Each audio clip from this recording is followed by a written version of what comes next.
دفعه در آفساید، بسته جدید علی خامنه‌ای برای نجات نظام، نگاه به شرق.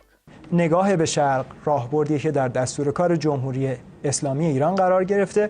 بله، بعد از خروج آمریکا از برجام و بعد از اینکه برجام اروپایی هم مالید، از اونجایی که مهلت زیادی به تاریخ اجرایی شدن تحریم ها باقی نمونده، خامنه‌ای راه حل نگاه به شرق رو روی میز آورد. چون دیگه الان وضعیت نظام طوریه که دیگه کسی یادش نیست که این تحریم ها قرار بود فرصتی باشه برای توانمند کردن اقتصاد کشور. یعنی دیگه اصلا جاش نیست. من معتقدم تحریم رو باید یک فرصت تلقی کرد برای توانمند شدن به لحاظ اقتصادی و این امکان کاملا وجود داره به دور از هر گونه شعار. بله، از اونجایی که این شعارها الان دیگه جز فراهم کردن خنده و مزاح کار کردی نداره، این بار وزیر خارجه کابینه مقام عظما رو فرستادن. بله، تعجب نکنید، چون در جمهوری اسلامی در آن واحد 2 تا کابینه وجود داره. یکی مال روحانیه، یکی هم مال ولی فقیه که اونم وزیر خارجه و وزیر دفاع و اطلاعات خودش رو داره که هر دو به صورت موازی کار میکنند. این بار خامنه‌ای چون میخواست خط نگاه به شرقش پیش بره، مشاور خودش یعنی ولایتی رو انتخاب کرد که علاوه بر مهارت‌هاش در امور دیپلماتیک و خوراندن جام زهر آتش بس به امام امت، شرق شناس خبره‌ای هم هست. یعنی ایشون یکی از نادر حافظ شناسانی است که محض رضای خدا حتی یک بیت شعر حافظ هم حفظ نیست. یا مثلا در غزل دیگری که می‌فرماید که ای برندان مکن ای زاهد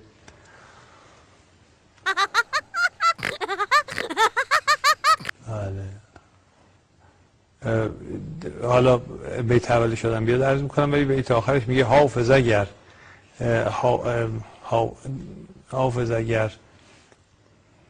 بله، البته حفظ کردن شعر حافظ برای هر کسی که بخواد کمی در زبان فارسی تحقیق کنه جزو اولین ضرورت هاست و برای یک شرق شناس نباید کار مشکلی باشه. مثل این پسر نابغه آمریکایی که زبان فارسی رو علاوه بر 22 زبون دیگه یاد گرفته. Can you do a bit of poetry in Farsi for us? Read me some Persian poetry. Okay, perfect. There's an Iranian poet named Hafez, who's from the 13th century. I do know one of his poems. The beginning line is Zahede khalvat nashin doush be meykhane shod az saray peyman gozasht bar saray peymane shod. اما برگردیم به داستان‌های ولایتی در مسکو.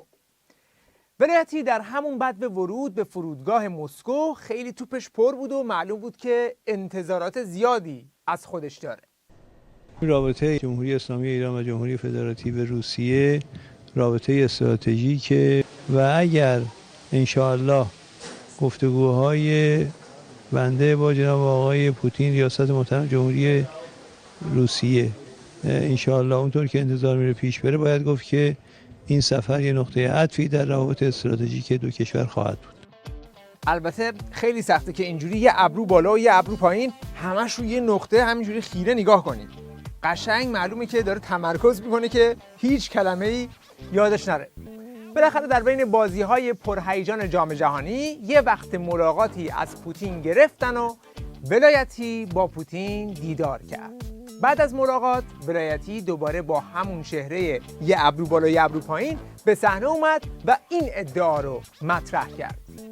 آماری که خود آقای پوتین در این جلسه بیان کردن، روابط نفتی ایران و روسیه میتواند تا سقف 50 میلیارد دلار ادامه پیدا کنه. این روسیه آمادگی داره که تا 50 میلیارد دلار در حوزه‌های نفتی ایران و گازی ایران سرمایه‌گذاری بکنه و این رقم بالایی است و میتواند به خوبی جایگزین اون شرکت‌های غربی بشود که ایران رو ترک کردن.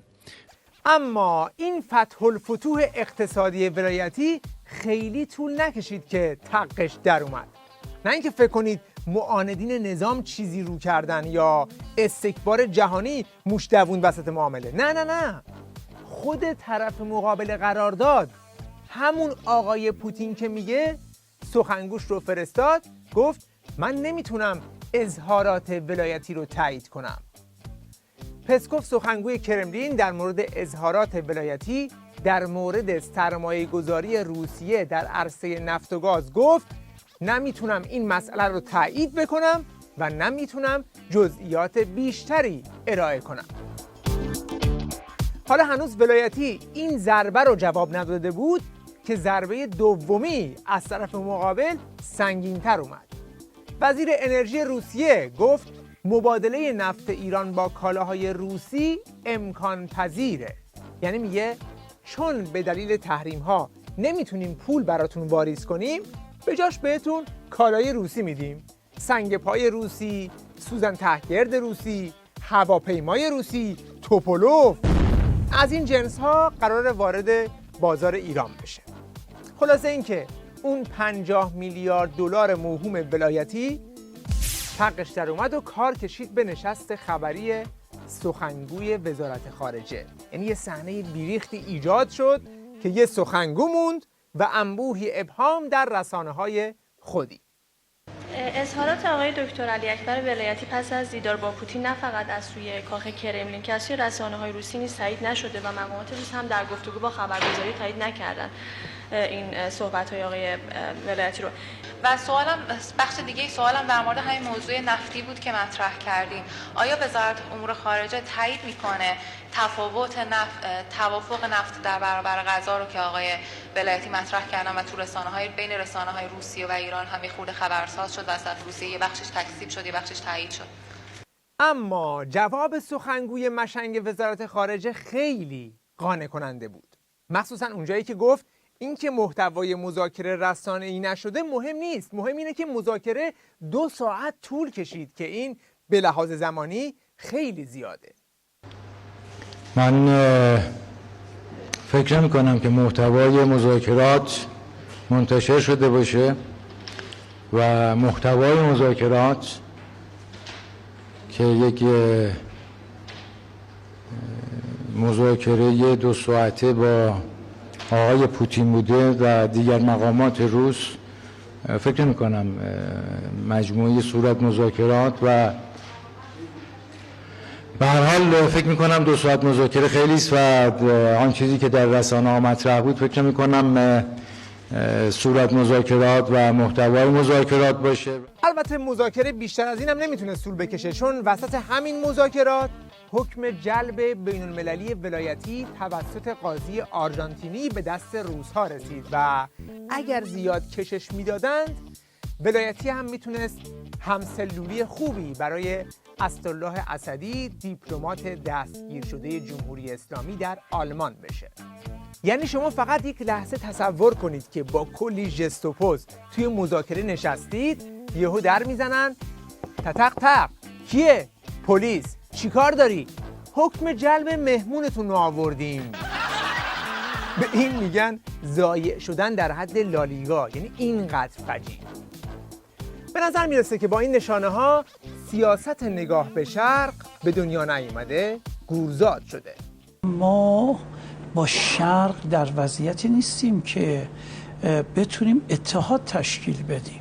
طبعا امروز ایران و روسیه در ارتباط با بحث‌های سوریه، عراق، منطقه نقطه نظراتشون کاملا با همدیگه یکسان نیست.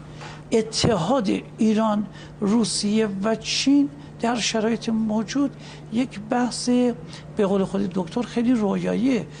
خب نگاه به غرب که قبلا جواب نداده بود، الان این داره میگه که نگاه به شرق هم یک رویاست. پس پیشنهاد به علی خامنه اینه که توی این شرایط رو راست باش و وضعیت رو همونطور که هست بگو. اینم حرف ما نیستا، میتونید از زبون یکی از خودی ها بشنوید. موضوع تحریم ها خیلی جدی است. 2 حالت داره. یه وقت هست که بالاخره میگیم حالا هیچی نگیم، یه عده‌ای میترسن، نگران میشن، خودمون رو به تغافل بزنیم، میگیم حالا شاید نشد، شاید حالا مذاکره کردن، شاید حالا توافق شد، شاید خلاصه این کوتاه اومد اون نیومد و اینها، و بعد مواجه میشیم با واقعیت یکی این که نه، بالاخره باور کنیم که یه طوفانی داره به ما نزدیک میشه، آمادگی داشته باشیم. خب طرف ما عزمش کاملا جزم هست و به چه زبونی بگه که آقا من بیرحمانه ترین تحریم های مالی رو در طول تاریخ در مورد ایران میخوام اعمال کنم.